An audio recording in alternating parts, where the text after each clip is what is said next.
Have you ever really stopped to think about how you speak? I mean, how you take a simple puff of air and turn it into a word like phonetics. It's this incredible skill we use all day, every day, without a second thought. But behind that effortless act is this hidden world of science and precision. So today, let's pull back the curtain and see exactly how we do it. So let's start with that big question. How do you actually make a word? It feels so simple, right? Almost automatic. But it's not magic. It's a very precise, very physical process that we've all mastered. And that process, that science, well, it has a name. And that name is phonetics.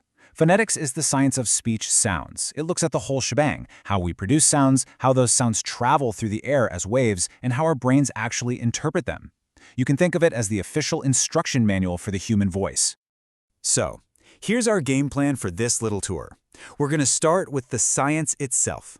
Then we'll look at the engine that powers our speech. After that, we'll get into how we shape two totally different kinds of sounds, those sharp consonants and those open vowels. Okay, first up, the science of speech. Before we jump into the how, let's just quickly get a handle on the different ways scientists even look at these building blocks of language. So, phonetics usually gets broken down into three main areas. You've got articulatory phonetics, which is all about how we use our bodies, our lips, tongue, all that stuff to physically make sounds. Then there's acoustic phonetics, which studies the physics of the sound waves themselves. And finally, auditory phonetics, which looks at how our ears and brains process it all.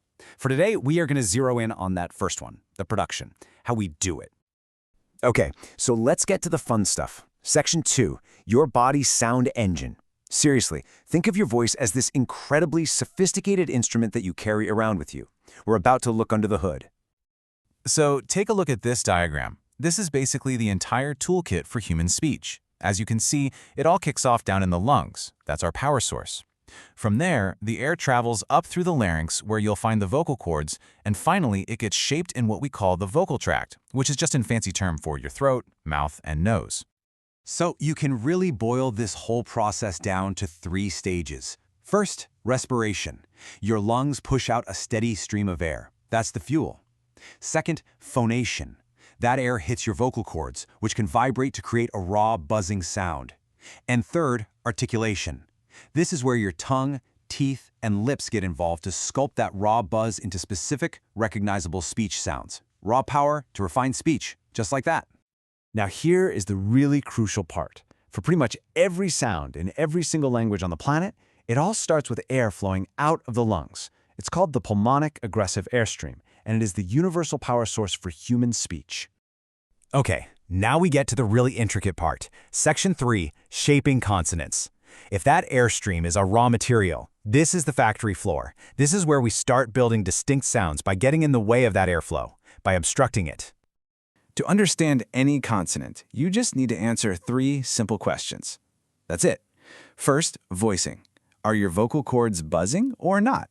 Second, place of articulation. Where in your mouth are you blocking the air? And third, manner of articulation. How are you blocking it? Is it a full stop? Just a little bit? Let's break those down. Let's start with voicing. Come on, try this with me. Put your hand on your throat and make a long s sound, like a snake. You shouldn't feel much of anything. That's a voiceless sound. Now keep your hand right there and make a zzz sound, like a bee. Feel that vibration, that little buzz? That's a voiced sound. The only thing separating an S from a Z is that buzz. Okay, next question. Where does the action happen? Go ahead and say p. See how your two lips come together to stop the air? That's what we call a bilabial sound. Bi for two, labial for lips. Now say k. Feel that? It's the back of your tongue rising up to touch the soft part at the back of your mouth. That's a velar sound. It's the same air, just blocked in a different spot. And finally, the manner. How are we blocking the air? Well, for sounds like P, T, and K, you make a complete blockage, then release the air in a little puff. We call those stops. For others like F or S, you only block it partially, forcing the air through a tiny channel to create friction. Those are fricatives. And for sounds like M or N, you block the air in your mouth completely, but you let it escape out your nose instead. Those are the nasals.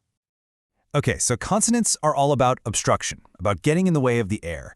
But what about vowels? Let's move to our last section, mapping the vowels. With vowels, we're not blocking anything. Instead, we're doing something way more subtle. We're actually changing the shape of our mouth to create different sounds. I mean, think about it for a second. When you say E and then shift to oo, your airway is totally open. The air is just flowing freely. So what in the world is the difference?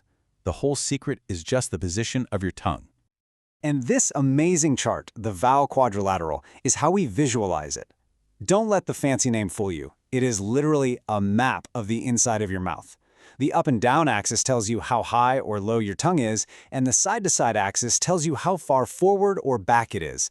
Every vowel has its own specific address on this map. Let's just plot our two examples. For that E sound in beat, which phoneticians write as an I, your tongue is way up high and pushed toward the front of your mouth. See? Top left corner. But for the oo sound in boot, written as a U, your tongue is still high, but you've pulled it all the way to the back. Boom, top right corner. It's this subtle little dance of the tongue that creates the entire spectrum of vowel sounds. But there is one final ingredient we have to talk about: your lips. Say E again and look at a mirror. Your lips are probably spread wide. We call that unrounded. Now, languages like French have a sound where the tongue is in that exact same E position, but the lips are rounded, like you're about to whistle, and that gives you the U sound in the French word tu. It adds a whole other dimension to the map. And that really brings us to this simple but powerful conclusion. All of these different actions, stopping air with our lips, making friction with our teeth, moving our tongue around to shape a vowel, all of it comes under this one big umbrella term, articulation. It's the physical act of turning breath into meaning. So, we've just looked at the universal toolkit every human is born with, all the possible sounds we can make. But here's the thing, no single language uses all of them. So that leaves us with one last massive question. What are the rules?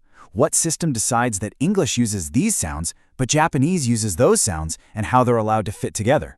Well, that is a story for another time.